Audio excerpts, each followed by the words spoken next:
Well, welcome back to our 12 Days of Beef.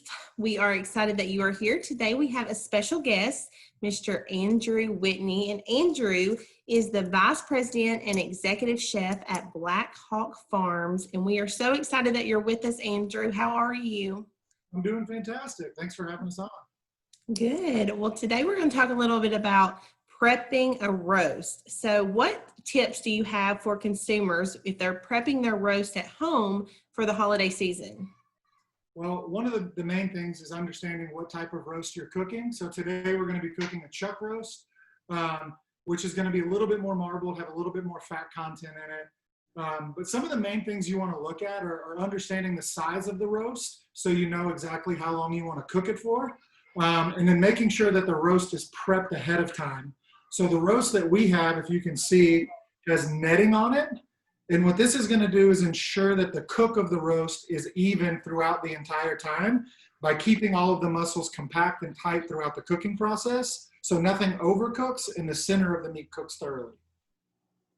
Awesome. So talk about a little bit about the spices that you're using. I see you have some vegetables there. So how are you going to utilize those?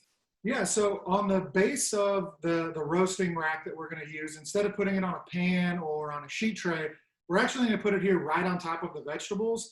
And we've got your classic French mirepoix, which is just onions, celery, and carrot. And then we've added a little bit of whole garlic, some fresh oregano, thyme, and rosemary, as well as a little bit of bay leaf. And what this is going to help do is perfume the roast. And then all of the drippings that fall through here, these vegetables are going to fortify that and give us a really great au jus at the end to serve with our roast when we carve it. That sounds amazing. So let's see, what did we miss? Is there anything else that you want to add in? Is there any other tips that you want to give consumers? Yeah, so one of the main things is that when you're cooking a piece of meat that's this large, you want to make sure that you season it ahead of time. Salt and pepper is really classic. It's really straightforward, and you're going to let the beef do the talking, which is why I love eating beef, is the fat content. But you also want to let your beef come to room temperature before you roast it. And what that's going to do is allow the meat to heat evenly all the way through, so you get a nice, perfect cook, and you don't have anything that becomes overcooked or undercooked in your end product. So now, would you use the same amount of seasoning and vegetables with a larger roast or smaller roast, or do you need to adjust that? You can dial it back. Definitely what I have in here is for a long cook time, for a long roast. So we have large pieces of all the vegetables. And you can approach this one of two ways. You can go large on your vegetables. So you can see these carrots are just simply split in half.